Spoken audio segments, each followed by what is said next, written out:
Assalamualaikum warahmatullahi wabarakatuh. Selamat pagi, selamat siang, selamat sore teman-teman semua.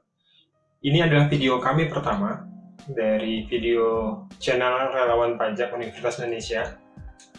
Hari ini kita akan bahas tentang satu topik terkait saran perubahan untuk Peraturan Dirjen Pajak Nomor 16 Tahun 2016 tentang pedoman petunjuk penghitungan PPh Pasal 2126, di mana hasil analisa dari kami terdapat beberapa kesalahan.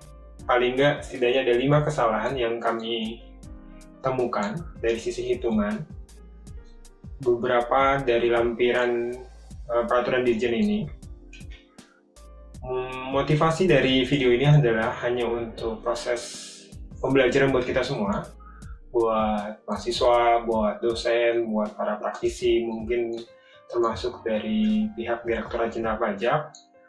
Dan tidak ada niat lain selain belajar, tidak ada motif lain untuk menjatuhkan institusi tertentu. Semoga video ini bisa bermanfaat buat kita semua dan kita bisa belajar dari gimana cara menghitung PPh Pasal 21 khusus untuk pegawai tetap, dan bisa bermanfaat buat semuanya. Jangan lupa like, share, komen yang baik-baik, dan subscribe channel kami. Sampai jumpa, saksikan video berikut ini. Jadi langkah pertama adalah kita cari dulu peraturan tersebut. Silahkan cari di Google. Ada Per 16 tahun 2016. Nanti teman-teman bisa dapat di Google beberapa website yang memberikan informasi peraturan Dirjen Pajak nomor 16. Saya sengaja ngambil dari website pajak.go.id. Ini biar meyakinkan bahwa peraturan ini memang asli. Ini peraturannya, teman-teman bisa download. Peraturan ini hasil scanan sepertinya, karena di bawah nanti ada posisi tanda tangan yang merupakan tanda tangan basah ya dari pejabat tertentu ya. Ini ada 67 halaman. Ada beberapa di website lain, ada Per 16 di Ortex. Ini saya nggak iklan tentang Ortex. Di Ortex ini juga ada Per 16. Ini dengan format lain. Format ini adalah format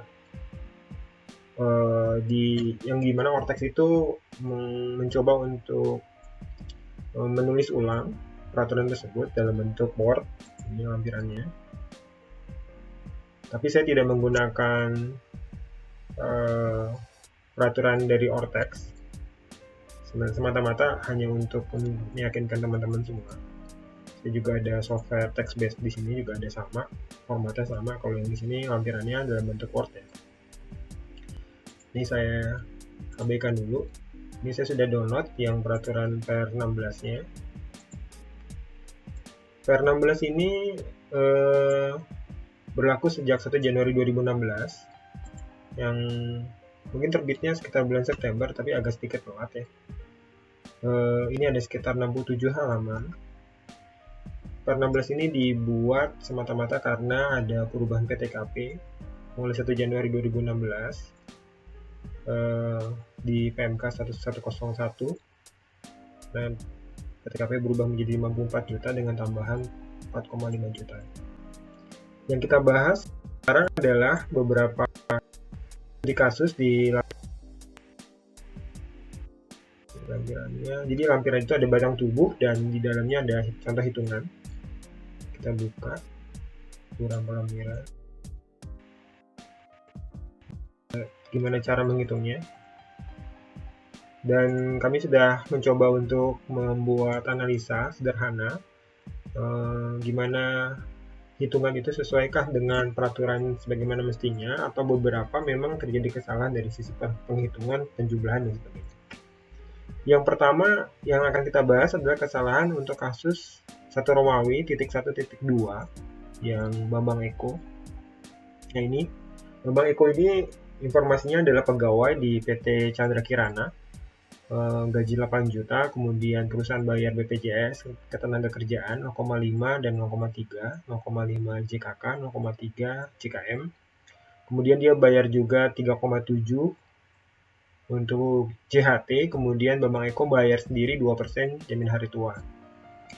Dari ketentuannya memang betul bahwa gaji, premi JKK dan JKM menjadi objek, dan ini benar, hitungan di sini 8.064.000. Kemudian pengurangnya memang ketentuannya 5% kali penghasilan bruto, tapi maksimal adalah 500.000 dan angkanya belum maksimal.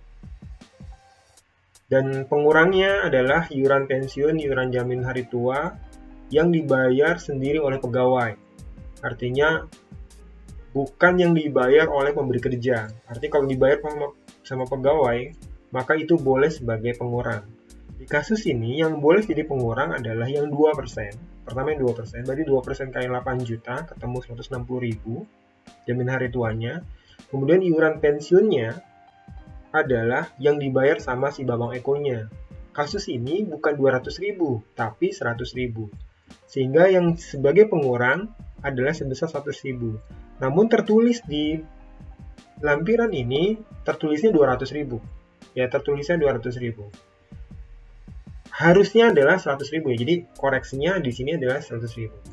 Cuman yang lucunya, penjumlahan dari total pengurang itu adalah 663.200, yang sebenarnya kalau kita hitung 400.000 tambah 200.000 tambah 160.000 itu adalah 760.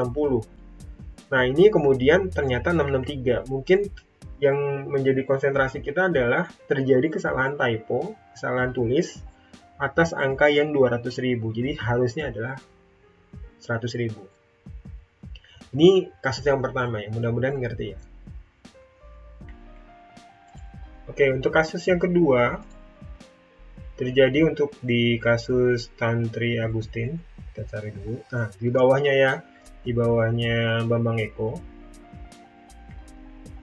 Di kasus kedua ini, Tantri Agustin menikah tanpa anak, kemudian karyawati ya, kemudian gaji 8,5 juta.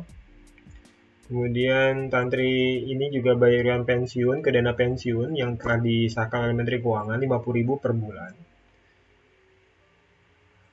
Diketahui bahwa suaminya nggak punya penghasilan dan sepanjang memang ketentuannya dapat surat keterangan dari kecamatan, minimal dari kecamatan, yang bersangkutan berhak ada penambahan PTKP ya, status kawin atau status tanggungan. Kemudian diketahui gajinya 8,5 juta dan dia dapat uang lembur overtime 2 juta. Ini termasuk penghasilan teratur. Sehingga kalau di total penghasilan itu adalah 10,5 juta. Kemudian ada hitungan biaya jabatan 5% kali 10.500.000 dapatnya 525.000. Ini sudah maksimal harusnya karena yang harus dipakai adalah sebenarnya 500.000. Dan ternyata di sini tertulis 525. Jadi kesalahan pertama adalah kesalahan dari sisi hitungan biaya jabatannya. Dan ternyata ini memiliki pengaruh terhadap ke bawahnya ya. Ada penghasilan itu sebulan, penghasilan itu setahun, kemudian pengaruh terhadap penghasilan pajak, PPh terutang, bahkan sampai PPh 21 sebulan. Jadi di sini ternyata totalnya 575. Ini adalah total dari biaya jabatan dan iuran pensiun. Jadi 575. Harusnya adalah 550 ya. Kemudian ada penghasilan itu sebulan, sehingga memiliki dampak ke bawah. Harusnya dari sisi hitungan seperti ini. Jadi saya lihatin ke teman-teman semua. Ini Excel yang saya buat. Saya bikin perbandingan ya, biar kita semua bisa belajar. Jadi di sini adalah maksimal 500.000. Kemudian dapat 550 dan penghasilannya itu sebulannya 9950. Jadi ada selisih 25.000. Kemudian dikali 12 dapat 119.400. Kemudian dikurang PTKP 58.500 dapat 60.900. Di sini kena dua level. 2,5 juta di level pertama, level keduanya 1.635.000 dapat 4 juta 135, kemudian dibagi 12 dapat 344. Kalau kita lihat bedanya sekitar 3 ribuan ya, 3.500-an. Jadi ini yang kemudian ada terjadi kesalahan dari sisi biaya jabatan yang pertama, kemudian memiliki dampak yang pengaruh ke bawahnya. Jadi yang teman-teman perlu ketahui bahwa PPh 21 itu hitungan memang sensitif sekali ya. Jadi kalau misalkan dari atasnya salah hitungan, itu efeknya ke bawah. Efeknya ke kurang bayar, efeknya ke pajak yang harus dipotong, efeknya juga dibayar ke negara jauh. Bisa jadi lebih besar atau jadi lebih kecil. Makanya PPh 21 itu emang agak lebih teliti, harusnya lebih sensitif karena biar tidak terjadi kesalahan. Ini yang kesalahan kedua ya. Oke, yang kesalahan ketiga adalah yang kasus Oka Sagala. Ini kasus untuk pegawai yang dibayar mingguan. Nih. Di kasus ini Oka Sagala belum menikah. Dia menerima gaji secara mingguan 2 juta. Minggu pertama apabila hanya peroleh gaji sebagai berikut, nih 8 juta. Penghasilan brutonya 8 juta, biaya jabatannya benar 400.000, dapat 7,6. Jadi di sini memang gajinya 4 kali 2 juta ya, memang ketentuannya. Dapat 7,6, kemudian disetahunkan dikali 12, dapat 9.200.000. Dikurang PTKP dia TK 0, dapat penghasilan kena pajak 37.200. Ini masih di level pertama. Level pertama kena 5%, dia punya NPWP. Nah, cuman yang terjadi kesalahan di sini adalah ketika informasi PPh 21 bulan Januarinya. Harusnya ketentuannya dibagi 12. Jadi 1.860.000 ini dibagi 12 dapat 155.000. Kebetulan kita lagi menghitung gaji pajak atas gaji per minggunya. Harusnya setelah dapat 155.000 PPh 21 bulan Januarinya, kemudian langkah berikutnya adalah hitung berapa PPh 21 seminggunya. Harusnya dapat 155.000 dibagi 4. Dapat 38.750. Sehingga bisa kita lihat harusnya hitungannya seperti ini. Jadi terjadi kesalahan di sini. Yang saya tandain yang warna merah yang harusnya yang benar ya ditambahin. Harusnya di sini adalah dibagi 12 dulu, dapat 155.000. Kemudian PPh 21 minggu pertama 155.000 dibagi 4 dapat 38.750. Dari sisi hitungan memang betul ya. Dapat totalnya dua-duanya 38.750. Tapi dari sisi presentasi gimana cara menghitungnya, terjadi kesalahan penulisan, terjadi kesalahan pembahasan di sini. Semoga ini bisa nanti direvisi sama Direktorat Jenderal Pajak. Kesalahan yang ketiga adalah khusus yang Indradi. Ini Indradi, kita lihat, kita cari. Masih di bawahnya, nggak jauh berbeda. Ini juga harian, kasus yang harian. Jadi harian itu ketentuannya dikali 26. Jadi gaji seharinya dikali 26. Betul, dikali 26 dapat 6.500.000. Kemudian ada JKK 1% dan JKM 0,3%. Dapat 65.000 dan 19.500. Nah, ini yang fatal adalah kesalahan di sini adalah masalah penjumlahannya. Harusnya 6,5 juta tambah 65.000 tambah 19.500. Ini malah turun ya. Bahasa paling gampang kenapa turun, ini jadi pertanyaan. Kalau saya juga bingungnya dari sisi analisanya apa dikurangi gitu ya. Padahal sebenarnya ini adalah harusnya dijumlah. Kemudian pengaruhnya ke biaya jabatan pasti.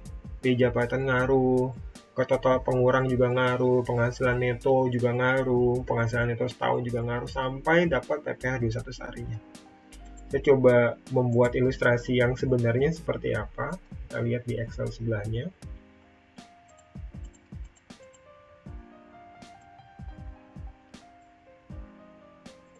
Jadi di total ternyata jumlahnya 6.584.500.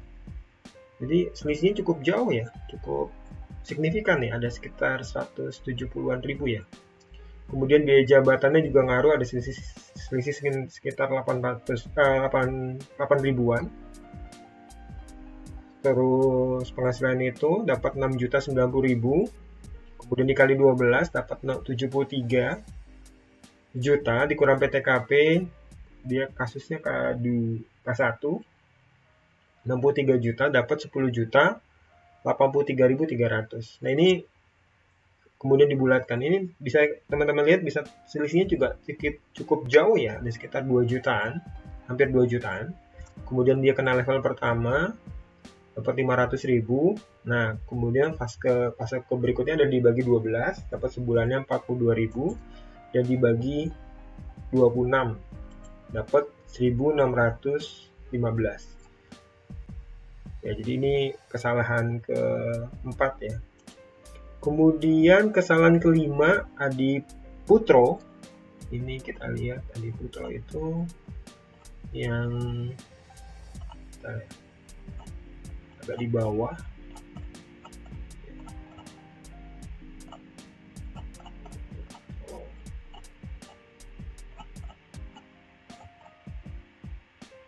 Nah, Adi Putro ini atas kasus yang PPh 21 ini sebagian atau seluruhnya ditanggung oleh pemberi kerja.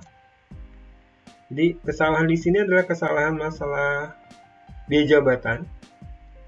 Ini benar 325, 5%, kemudian iuran pensiunnya 150.000. Tapi kalau kita total harusnya 475 ya.